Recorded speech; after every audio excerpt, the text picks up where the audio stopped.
साथियों, रत्न धारण करने को लेकर के बहुत बड़ी गलतफहमी लोगों में है। यदि पुखराज धारण करने का प्रश्न आता है तो वो ये कहते हैं कि गुरु यदि जन्म पत्रिका में पीड़ित है तो पुखराज पहन लीजिए। साथियों, मैं आपसे एक प्रश्न पूछता हूं और फिर इस मुद्दे की बात करेंगे। आपका कोई शत्रु है, परम शत्रु है, क्या आप उसको 24 घंटे अपने साथ में रखेंगे या जितना हो सकेगा उससे दूरी बना करके रखेंगे? आप जरूर दूसरा ऑप्शन चुनेंगे, क्योंकि जितना शत्रु आपके नजदीक रहेगा उतना ही वो आपका बिगाड़ कर सकता है, इसलिए आप उससे दूरी बना करके रखते हैं। तो ठीक इसी प्रकार जन्म पत्रिका में जो ग्रह हमारा पीड़ित है, मारक है, हमें कष्ट प्रदान कर रहा है, उसके सदैव दान करने चाहिए। और इसके ठीक उलट, यदि जन्म पत्रिका में कोई ग्रह आपके लिए योग कारक है, शुभ रिजल्ट दे रहा है, तो उसका रत्न धारण करना बनता है, क्योंकि 24 घंटे वो हितैषी के रूप में आपका कल्याण ही करेगा। बात गुरु की करते हैं, बात जुपिटर की करते हैं। साथियों, जितने भी हमारे ग्रह हैं उनमें से सर्वाधिक शुभत्व, अमृतत्व वो गुरु के पास में है। और यह कहा भी गया है कि जन्म पत्रिका में चाहे सारे ग्रह खराब हो जाएं, लेकिन गुरु यदि मजबूत है, शुभ है, अच्छे स्थान पर प्लेस्ड है, तो वो पूरी कुंडली को संभालने का मादा रखता है। साथियों, कुछ लक्षणों जिन पर हम चर्चा करें, जिससे ये स्पष्ट रूप से पता लग जाता है कि गुरु कुंडली में मारक है, अशुभ है, बुरा रिजल्ट प्रदान कर रहा है। चाहते हुए भी घर में, परिवार में कोई भी शुभ कार्य नहीं होता।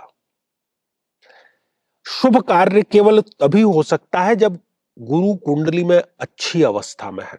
यदि गुरु पीड़ित अवस्था में है तो शुभ और मांगलिक कार्य के लिए घर जो है वो तरस जाता है। गुरु यदि खराब है तो संतान या तो होती नहीं, या होती भी है तो उद्दंड होती है, अपनी मनमानी करती है। सम्मान जो है वो गुरु के प्रभाव से मिलता है। कुंडली में यदि गुरुदेव खराब अवस्था में है तो पग पग पर अपमानजनक स्थितियां पैदा होती है।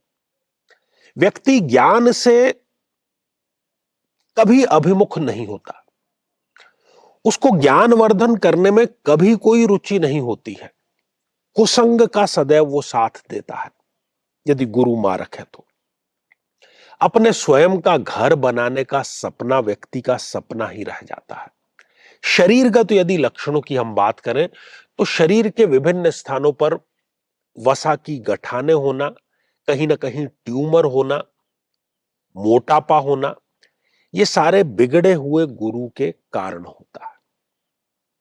साथियों, यदि ये सारी समस्याएं हैं और इसको एक जन्म पत्रिका के माध्यम से भी हम समझ लें कि प्रायः यदि किसी भी लग्न की पत्रिका में गुरुदेव यदि छठे, 8वें या 12वें भाव में विराजमान हो, या फिर वो जन्म पत्रिका में नीच राशि के हो, अर्थात जहां कहीं पर भी 10 नंबर का अंक है, मकर राशि है, वहां पर यदि गुरुदेव आकर के विराजमान होते हैं तो वो नीच राशि के हो जाते हैं। और त्रिक भावों में गया हुआ गुरुदेव और नीच राशि का गुरुदेव कभी भी अच्छा रिजल्ट प्रदान नहीं करता, बुरा ही रिजल्ट प्रदान करता है। तो कुंडली में यदि गुरुदेव बुरे हैं, अशुभ रिजल्ट प्रदान कर रहे हैं, तो भूल करके भी आपको पुखराज धारण नहीं करना चाहिए। तो क्या करें इस अवस्था में? इस अवस्था में आपको गुरु के दान करने हैं, उसको अपने से दूर रखना है। और सर्वोत्तम दान क्या है? धार्मिक पुस्तकों का दान प्रति गुरुवार को अपनी श्रद्धा अनुसार किसी ऐसे व्यक्ति को करना जो कि उसका पठन पाठन करे, उसका उपयोग करे। यह मारक गुरु का सबसे अच्छा उपाय है। और यदि गुरु योग कारक है, अच्छी अवस्था में है, शुभत्व आपको प्रदान कर रहा है, केवल और केवल उसी अवस्था में आपको पुखराज धारण करना चाहिए। प्रत्येक लग्न को लेकर के और प्रत्येक रत्न को लेकर के हमने विशद चर्चा की है। यहां आई बटन में आपको हम प्लेलिस्ट का लिंक भी दे रहे हैं और आप YouTube पर जाकर के स्वयं सर्च कर सकते हैं। अपनी कुंडली देख करके स्वयं निर्णय कर सकते हैं। तो साथियों, श्रृंखला तो ये हमारी आगे भी जारी रहेगी।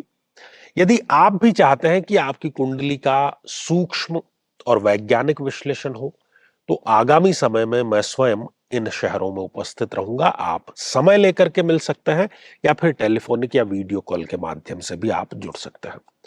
और यदि आप चाहते हैं कि आपके किसी एक प्रश्न का निःशुल्क मार्गदर्शन किया जाए, तो आप हमारे इस वीडियो को हाइप कीजिए और उसका जो स्क्रीनशॉट है वो दिए गए व्हाट्सएप नंबर पर भेज दीजिए।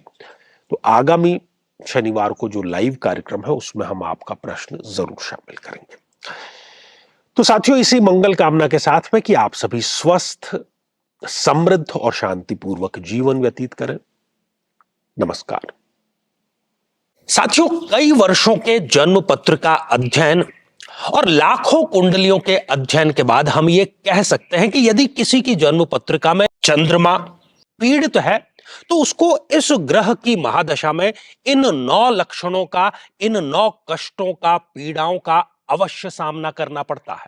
माता को कष्ट या माता से कष्ट, किसी न किसी प्रकार का गुप्त रोग, श्वास रोग, मानसिक रोग, तनाव या डिप्रेशन, अनिर्णय की स्थिति, ओवर थिंकिंग, स्त्रियों को स्त्रीजन्य रोग होना या ऐसी स्थितियां जिसमें कि व्यक्ति एक अज्ञात भय से पीड़ित रहता है।